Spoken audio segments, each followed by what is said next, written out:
Mga kapuso, sa pool sa CCTV ang pang-hold up ng dalawang lalaki sa isang hotel sa Magalang, Pampanga. Balitang tinutukan ni CJ Turida.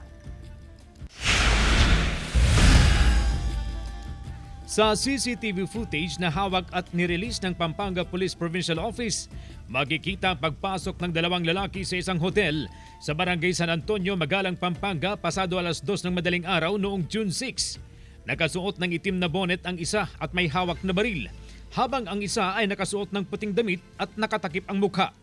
Maya-maya pa, nagdeklara ng hold up ang isa.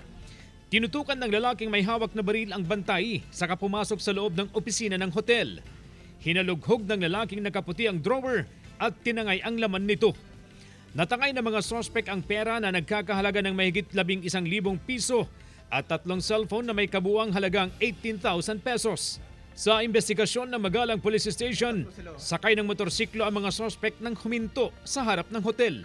Mayroon na din po tayong person of interest at ongoing din po yung follow-up operation natin. Considering na nakikita po natin sa base po dun sa CCTV na yung M16 po niya is yung replica po is wala po magazine, and makikita rin po natin yung scope is hindi po ordinaryong scope po ng totoong M16.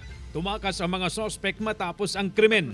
Patuloy ang follow-up investigation ng Magalang Police sa insidente. Sinisikap ng GMA Regional TV na makuhanan ng pahayag ang may-ari ng hotel.